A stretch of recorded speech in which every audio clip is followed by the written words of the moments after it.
Yes,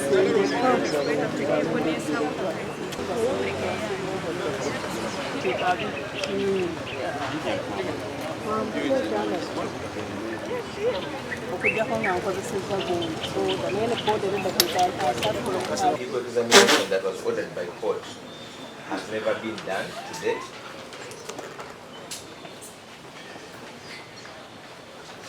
And up to now, we don't know the extent.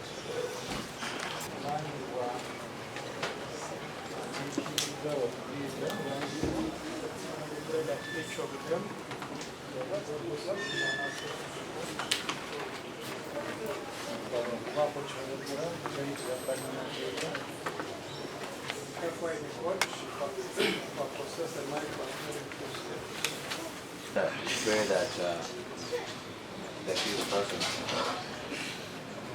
is either remanded to maximum days.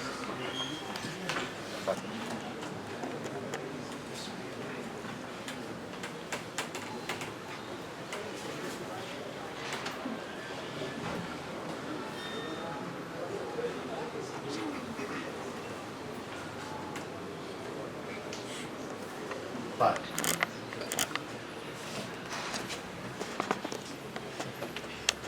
the purpose for which we wanted him to address this court, it was our assessment as counsel. But he cannot even appreciate this process.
Yes.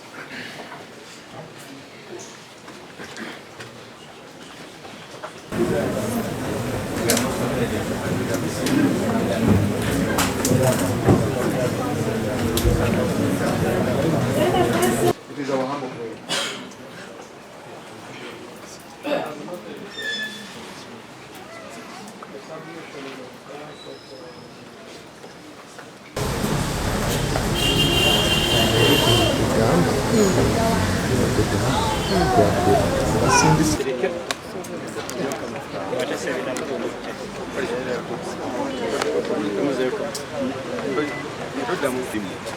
Ate bwe ntuusa nga sijja na budde bukwata simu naye nga mmanyi yasenuddayo maama we uli muleete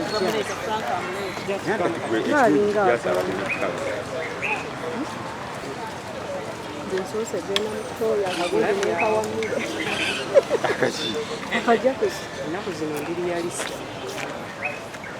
kati ono wankubira essimu. The accused person prays, and in light of his physical appearance, that he is given 1 minute to address court regarding his plight, such that his physical condition is taken on court record, such that we have, on account of this state, we should be certain that he's following.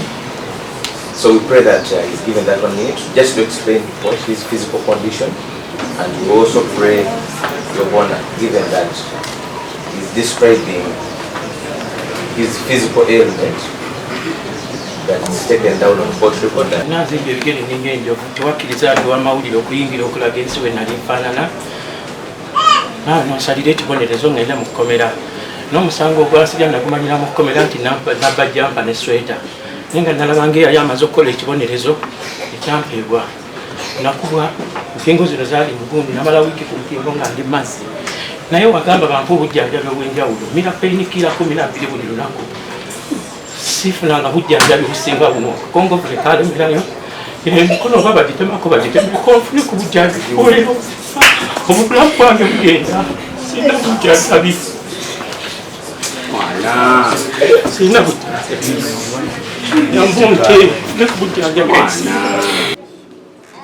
There's that prayer will be remanded in Maxon Bay, which we believe has the facilities that we require.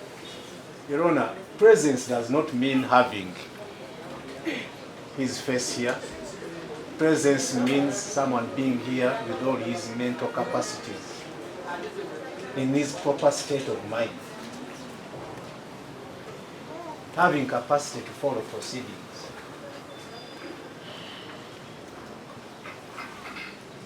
We've interacted with him. Even the lawyers are about to break down.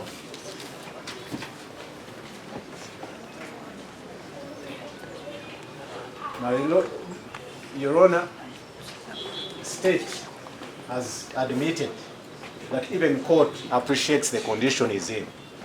What more do we need to state? Can we commit a person in his absence? Being here in person, in photograph, in picture, does not mean he's here. It's our prayer there for that. Still, that there is no rush. Commuter should not be rushed. That investigations in this case were complete and tried to commit the accused persons for trial. It faced two land lawyers, including counsel Moiti, counsel others, prayed for accused persons to be referred for treatment, preferably Maxon Bay, and have the committal proceedings referred.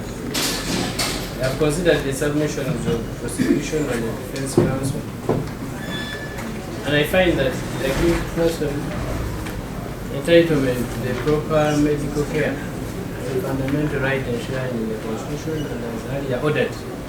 The prison authority is reminded to give specialized treatment to the accused person, since she stated in court that she was in great pain, and even counsel has elucidated the same, that the accused person at that time was in pain. So this court ordered for a specialized treatment of the accused person. However, I find that since investigations in this case are complete and committal paper is ready, if the accused person is committed, it will give him ample time to seek for medical treatment and the facilities paid for. I will proceed with the committal papers and the committal proceedings of the accused persons. And as read by counsel for the accused person, the accused shall be, upon committal, after committal, be remanded to Maxon Bay prison to enable him to get medical treatment as prayed for. It's alleged that Chivumbi Achileo, Mugumya Gaddafi, Wakabi Grace, known as Smart, Sebufu Edward, known as Eddie Mutwe, and others still at large, on the 18th day of May 2024, Manja village in Rengo district robbed a mobile Spark 20 phone, and immediately before, during or after the said robbery, threatened to use a deadly weapon, that is a short, sharp knife.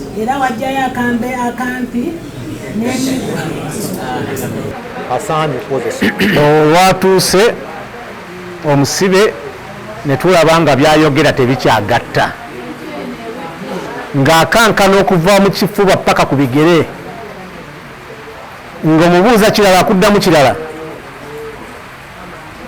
Tumukutte ku mukono naye ng'olaba omukono gusanyalavu, abadde very clear gino emikono mpulira si gyange ne bw'ogitemako gyombi ate ng'ogiraba nga gikankana weewala olabyeko omuntu wakubisiddwa amasannyalaze bwakankana emikono tegiri kati ekyo kigenze ne mukwogera mukirabye abakirabyeko nti okwogera kwe tekuli kye tuyita coherent omusawo yenna alengedde ekifaananyi ekyo ayinza okukakasa nti muganda waffe Eddie Mutwe tali mu mbeera nnungi n'akamu n'ebigenda mu maaso awo mu kkooti nkukakasa abadde tabitegeera naye twabadde tumubuulidde nti asobole okuguma yeeyogerere kkooti n'ensi ewulire so yeetaaga obujjanjabi yeetaaga n'okumusabira kuba taliddayo mu mbeera ya Eddie Mutwe gwe mwali mumanyi omuntu ali mu mbeera eyo yeetaaga buyambi kuba kati bamutaddeko ekikyamu ku bwongo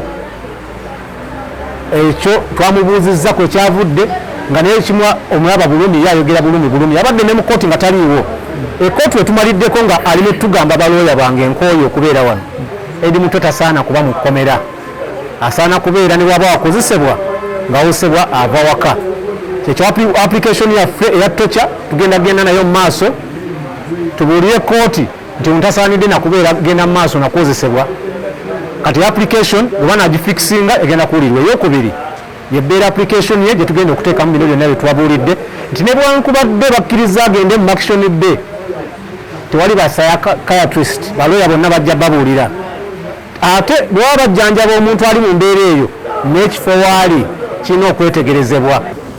Amazima gali nti Eddie Mutwe tali mu mbeera ye ey'obutebenkevu akyali mulwadde nnyo alumizibwa mu bitundu eby'omubiri ebyenjawulo awanise emikono gye n'abalaga enkovu zikyali mbisi n'okutuusa olwaleero okuva ng'ennaku z'omwezi 5 omwezi ogwokutaano Eddie Mutwe lwe yayingizibwa mu kkomera nga kkooti eragidde nti afune obujjanjabi tebuliiwo. Kinnuma kinkaabye era nakaabidde n'omutima saawe nompulira nnaku omwana wange ali strong bwatyo okulaba nga tasobola kutambula yekka ogeddeko naye ng'embeera gyalimu si nnungi embeera si nnungi bamuwa pain killers waŋŋambi naye ng'ate munda muli yenna